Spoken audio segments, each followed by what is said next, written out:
Uh, Good afternoon, everyone. I would like to thank Dr. Haripriya ma'am and AIOS for giving me opportunity to speak in this symposium.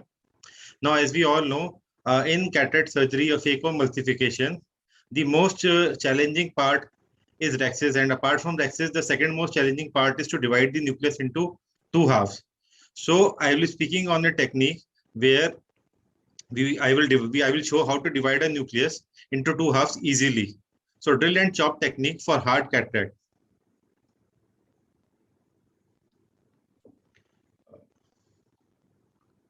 Is my presentation moving slide? No, Anant, it is not. You Yes, want to ma'am, just I have to just do it again? Yes. do it again. Just.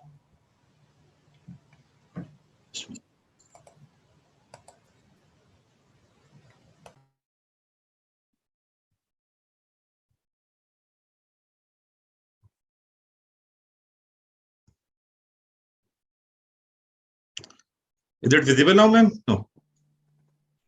Not yet.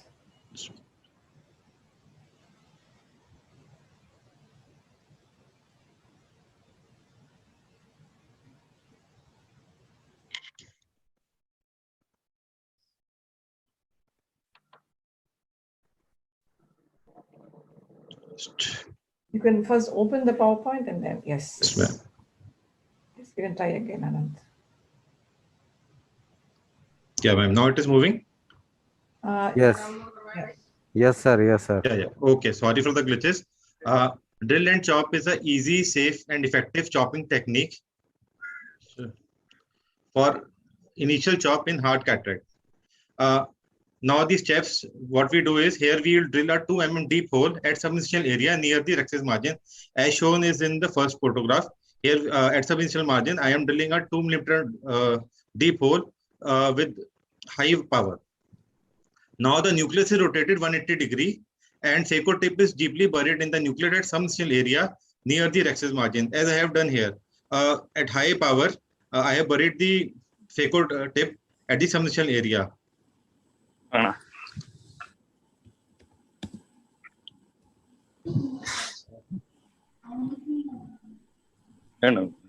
Again, it is moving. No, Anand, it is not moving. Ma'am, I don't know what is happening. I will just try again. Try once more. Yeah.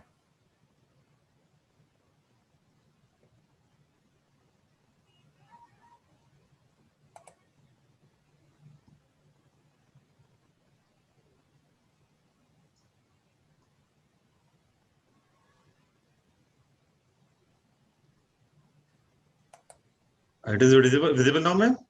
It is, but just try moving forward. We'll see if it's before you start talking.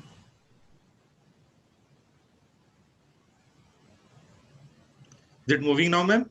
Yes, just move one more slide. Yes, it is moving. Yeah.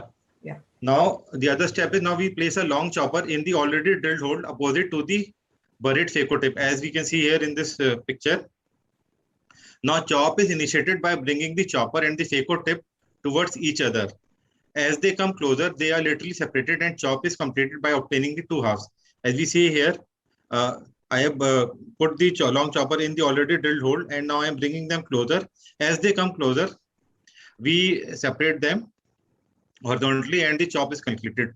And the advantage of placing the chopper in already drilled hole is that we are burying the chopper deep in the core of the nucleus, endonucleus. So it is easier to split the nucleus. And in this technique, we are entrapping the nucleus between two opposite place instruments, as you can see in the diagram. So a much greater mechanical force can be used instead of 500, 600, which we can generate a vacuum force, which we can generate with the help of the phaco tip, and can be applied on the densest of the nucleus to split it very easily. So this is the technique which is there. So we can easily divide the nucleus into two parts. Most of the nucleus can be divided with this technique. Now, so a few videos I will show. Now, this is a leathery hard cataract. After the initial steps, these are fast forward. Now, what I will do is I will drill a subinitial hole as shown here, a 2 mm deep. Now we'll rotate the nucleus and place the and now bury the phaco tip at the subinitial area with very high vacuum, as in shown here. Then we place a long chopper in the already drilled hole, and we'll move the instrument towards each other, phaco tip as well as the chopper. As they come closer, we will just laterally separate them, and the nucleus is split into two parts. So it is a very easy technique and can be done by any surgeon.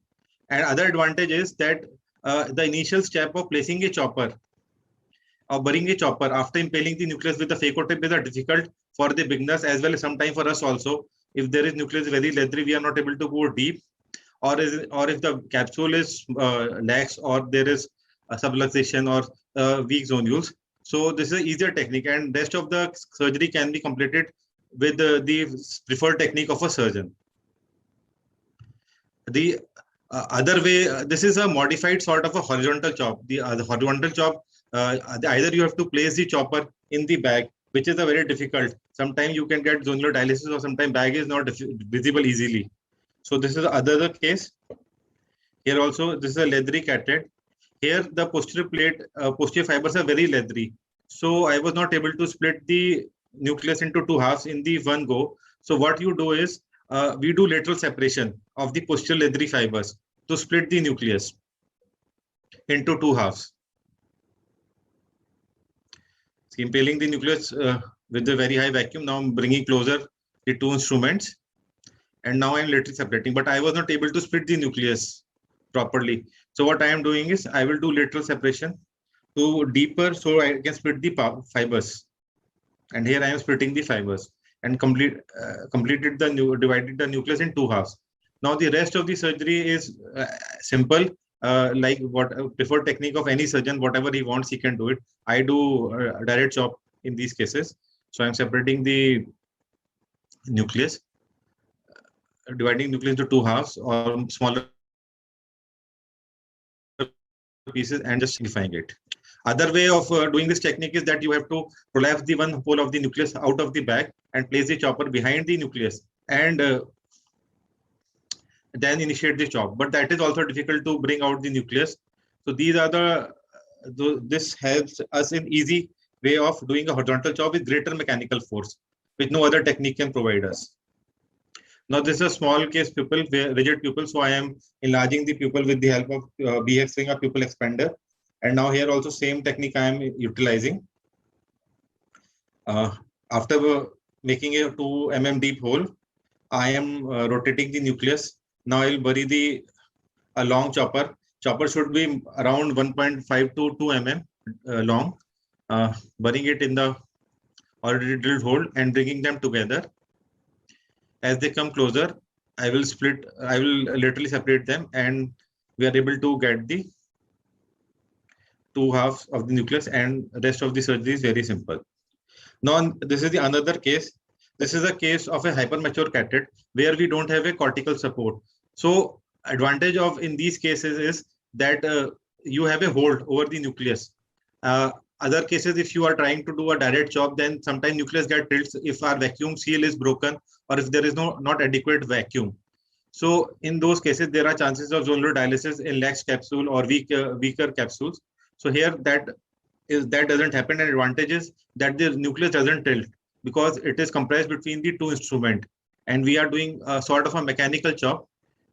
As you see here, we can easily able to split the nucleus in two halves without any pressure over the bag. As you see here, I'm bringing the two instruments together and I'm separating them. There is no pressure over the bag and there is no tilt of the nucleus. So in the weaker bags also, the bag remains intact. So to conclude, I would say that drill and chop is an effective, easy and safe technique for chopping a hard nucleus into two halves. In hard carotid, it is always challenging to bury the chopper in the nucleus to initiate chopping. By drilling a hole in the nucleus, it is very easy to place the chopper deep in the nucleus to initiate a complete crack. Thus, this innovative technique can be easily learned and mastered by any ophthalmic surgeon, even by the beginners effectively. I thank you all for your kind